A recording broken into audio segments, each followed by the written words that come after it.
আপোনালোক সকলোৰ বাবে খুবেই ভাল খবৰ। SSC চিলেকশ্যন পোষ্ট ৰিক্ৰুটমেণ্ট 2026 বৰ্ষৰ বাবে বহুতো পদ মুকলি কৰি দিছে। আপোনালোকে যদি ইচ্ছুক প্ৰাৰ্থী হয় তেন্তে আবেদন কৰিব পাৰিব। এই ভিডিঅ'টিত মই আপোনালোকক এডুকেশ্যন কোৱালিফিকেশ্যন এজ লিমিট আৰু আপোনালোকে ইয়াত এপ্লাই কৰিবলৈ হ'লে কি ডকুমেণ্ট লাগিব আৰু আপোনালোকৰ চিলেকশ্যন প্ৰচেছ কেনেকুৱা, চিলেকশ্যন হোৱাৰ পিছত আপোনালোকৰ ইনহেণ্ড চেলাৰী কিমান হ'ব, টোটেল পোষ্ট কিমান, কেটেগৰী ৱাইজ আপোনালোকৰ কিমান পোষ্ট আছে, গোটেইখিনি ইনফৰমেশ্যন আপোনালোকে এই ভিডিঅ'টিৰ পৰা জানিবলৈ পাৰিব। এই ভিডিঅ'টি আপোনালোকে সম্পূৰ্ণকৈ চাওক, তেতিয়া আপোনালোকে বুজিবলৈ পাৰিব। পোনপ্ৰথমতে মই আপোনালোক জনাই দিছোঁ যে SSC ফুল ফৰ্ম হৈছে ষ্টাফ চিলেকশ্যন কমিশ্যন।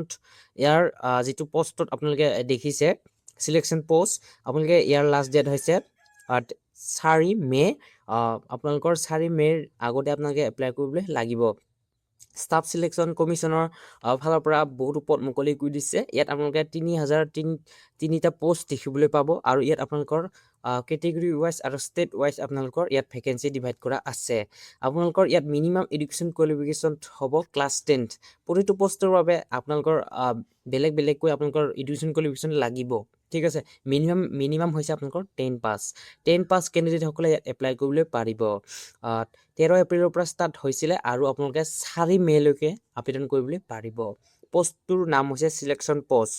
আপোনালোকৰ 3003টা পোষ্ট, টোটেল পোষ্ট আৰু কেটেগৰী ৱাইজ ভেকেঞ্চি ডিটেইলছ দিয়া আছে। SCৰ কাৰণে 346 পোষ্ট আছে, STৰ কাৰণে 185 পোষ্ট আছে, OBCৰ কাৰণে 667 পোষ্ট আছে, আনৰিজাৰ্ভৰ কাৰণে 1534 পোষ্ট আছে আৰু EWSৰ কাৰণে 271 পোষ্ট আছে।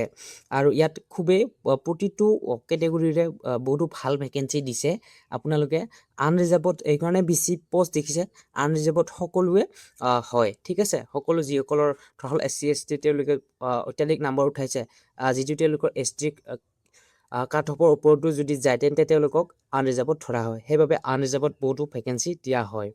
আৰু details post details can be view in এডভাৰটাইজমেণ্টটোত আপোনালোকে গোটেইখিনি চাব পাৰে। মই এডভাৰটাইজমেণ্টটো আপোনালোকক শেষৰ ফালে দেখুৱাম।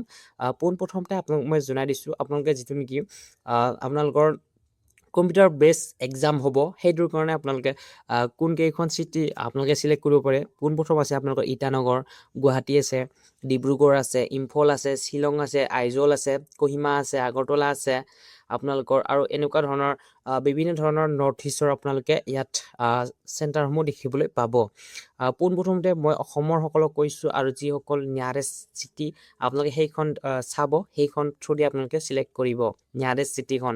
ঠিক আছে, আৰু আপোনালোকে যদি কিবা যদি অফিচিয়েল আপোনালোকে যদি আপোনালোকৰ যদি নাম্বাৰ যদি প্ৰয়োজন হয় তেন্তে আপোনালোকে এই নাম্বাৰটো নোট কৰি ল'ব পাৰে। আপোনালোকৰ 180030933063। আপোনালোকে কিবা যদি অসুবিধা হয় তেন্তে বা কিবা যদি সমস্যা হয় তেন্তে আপোনালোকে এই নাম্বাৰটো কল বা ইমেইল কৰিব পাৰে। আৰু পোনপ্ৰথমতে আপোনাক মই জনাই দিছোঁ eligibility criteria of SSC selection post recruitment. আপোনালোকৰ চিলেকশ্যন ক্ৰাইটেৰিয়া কেনেকুৱা হ'ব, কি গোটেইখিনি আপোনাক মই জনাই দিম। এডুকেশ্যন কোৱালিফিকেশ্যন মেট্ৰিক লেভেল পোষ্টটোৰ কাৰণে আপোনালোকৰ মেট্ৰিক লেভেল পোষ্ট দিয়া আছে ইয়াত class 10 or higher secondary pass from any recognized board in India। আপোনালোকে মেট্ৰিক লেভেলৰ পোষ্টটোত আবেদন কৰিবলৈ হ'লে আপোনালোকে 10 পাছ আৰু আপোনালোকে high school pass from any recognise board, যিটো নেকি আপোনালোকে যিকোনো গভাৰ্ণমেণ্ট হওক বা আপোনালোকে চাৰ্টিফাইড আপোনালোকে বৰ্ডৰ পৰা পাছ কৰাসকলে ইয়াত এপ্লাই কৰিবলৈ পাৰিব। নেক্সট হৈছে আপোনালোকৰ যিটো নেকি 10+2 or পাছ, আপোনালোকৰ 10+2 অৰ্থাৎ 12 পাছ সকলেও ইয়াত আবেদন কৰিবলৈ পাৰিব। গ্ৰেজুৱেটসকলৰ বাবে bachelor degree in any field from any recognise university, আপোনালোকে যিকোনো এখন ইনষ্টিটিউট ইউনিভাৰ্চিটিৰ পৰা আপোনালোকে গ্ৰেজুৱেট কৰিলেও আপোনালোকে ইয়াত এপ্লাই কৰিবলৈ পাৰিব। আপোনালোকৰ এজ লিমিট, মই আপোনালোকক এজ লিমিটটো জনাই দিছোঁ। ইয়াত আপোনালোকে 18ৰ পৰা আপোনালোকে 45 বছৰলৈকে এপ্লাই কৰিবলৈ পাৰিব। তেওঁলোকেহে পাৰিব যিসকল SC ST হয়।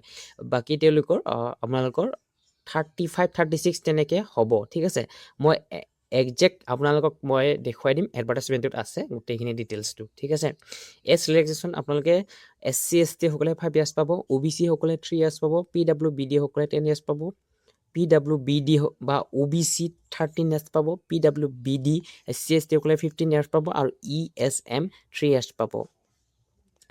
আৰু ইয়াত আপোনালোকক এপ্লিকেশ্যন ফিজটো আনৰিজাৰ্ভ বা OBC সকলে 100 পে'মেণ্ট কৰিব লাগিব, ওমেন বা SC ST PWD এক্স সাৰ্ভিচমেনসকলে এটকাও দিব নালাগে।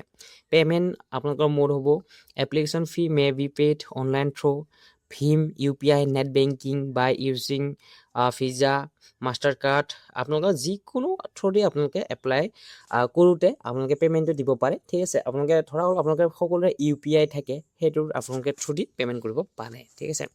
আৰু আপোনালোকে কেনেকৈ এপ্লাই কৰিব কি মই আপোনালোক জনাই দিছোঁ। পোনপ্ৰথমতে আপোনালোকে অফিচিয়েল ৱেবছাইটটোত যাব লাগিব। এই ভিডিঅ'ৰ ডিছক্ৰিপশ্যনত দিয়া আছে অফিচিয়েল ৱেবছাইটটো। আপোনালোকে গৈ লিংকটো ক্লিক কৰি পোনপ্ৰথমতে ৰেজিষ্ট্ৰেশ্যন কৰি ল'ব। যদিহে আপোনালোকে পোনপ্ৰথমবাৰৰ বাবে ভিজিট কৰিছে তেন্তে ৰেজিষ্ট্ৰেশ্যন কৰি ল'ব। তাৰপিছত আপোনালোকে নিজৰ নাম গোটেইখিনি ডিটেইলছ দি পেলাই আপোনালোকে ফিল আপ কৰি ৰেজিষ্ট্ৰেশ্যন কমপ্লিট কৰাৰ পিছত আপোনালোকৰ ৰেজিষ্ট্ৰেশ্যন নাম্বাৰ এটা পাব। সেই নাম্বাৰ থ্ৰুদি আপোনালোকে এপ্লাই কৰিবলৈ পাৰিব ঠিক আছে। আপোনালোকে লাষ্টত যদিহে আপোনালোকে OBC বা MOBC বা আনৰিজাৰ্ভৰ হয় তেন্তে 100 পে'মেণ্ট কাটি আপোনালোকে প্ৰিণ্ট কৰি ল'ব পাৰে ঠিক আছে। আৰু যদিহে আপোনালোকে নিজৰ মোবাইলত কৰিব বিচাৰে খুবেই ভাল কথা। আপোনালোকে চেণ্ট্ৰেলৰ যিমানখিনি জব আছে নিজৰ মোবাইলতে কৰিব, কাৰণ চেণ্ট্ৰেলৰ জবখিনিত কেৱল ফটো চাইনহে আপোনালোকে আপলোড কৰিব লাগে আৰু আপোনালোকে কাষ্ট চাৰ্টিফিকেটটো বা নাম্বাৰটোহে দিব লাগে।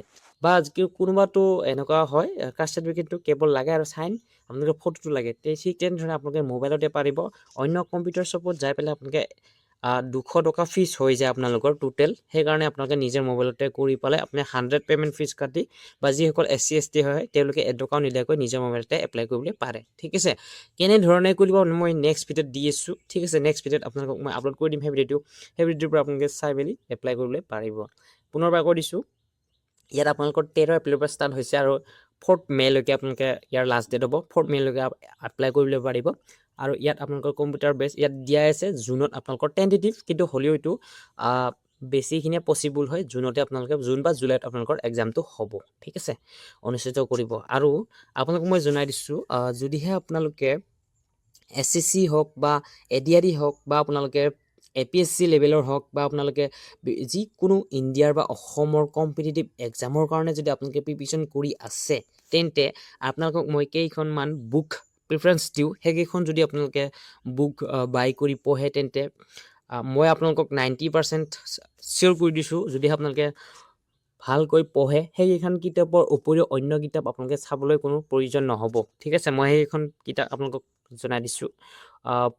মই এটা লৈছোঁ এই পেজটো আপোনালোকক জনাই দিছোঁ ঠিক আছে। পোনপ্ৰথমতে সেইটো হৈছে ৰিজনিং ঠিক আছে। ৰিজনিং সেই ৰিজনিং বুকখন ল'ব আপোনালোকে। নেক্সট হৈছে আপোনালোকৰ মেথছ। আৰু যিসকল অসমৰ ধৰা হ'ল আপোনালোকে অসমৰ বাবে কৰি আছে তেন্তে আছাম ইয়াৰ বুক আছে ঠিক আছে। আছাম ইয়াৰ বুক আছে সেইখন ল'ব পাৰে। বা জেনেৰেল নলেজ এখন কিতাপ আছে সেইখন ল'ব পাৰে শৈলেন বৈশ্যৰ। আৰু এখন আপোনালোকে ষ্টেটিক জিকে আপোনালোকৰ সেইখন ল'ব পাৰে ঠিক আছে।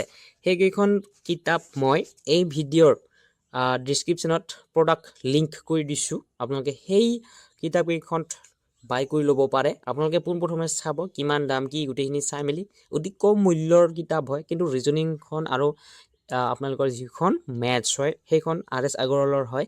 সেইকাৰণে অকণমান প্ৰাইচটো বেছি থাকিব, যিহেতু প্ৰতিটো এক্সামৰ কাৰণে বনোৱা হৈছে সেই দুখন কিতাপ ঠিক আছে। যিমানখিনি RS আগৰৱালৰ কিতাপ আছে গোটেইখিনি ভাল হয় আৰু খুবেই বহুতো ভাল এক্সপেৰিয়েঞ্চটো পঢ়িছে তেওঁলোকে, চিলেকশ্যন পাইছে বহুতো এক্সামত ঠিক আছে। UPSC লেভেললৈকে তেওঁলোকে সেই কিতাপবোৰে পঢ়িছে, সেই কিতাপবোৰৰ পৰাই তেওঁলোকে চিলেকশ্যন পাইছে ঠিক আছে। সেইখন কিতাপ বাই কৰি ল'ব পাৰে। ভিডিঅ'টো যদি পোনপ্ৰথমবাৰৰ বাবে চাইছা তেন্তে ছাবস্ক্ৰাইব কৰি ল'ব এই চেনেলটো। এনেকুৱা ধৰণৰ ভিডিঅ' বা এই চেনেলটোৰ মাধ্যমে আপোনালোকে পাই থাকিব। ধন্যবাদ।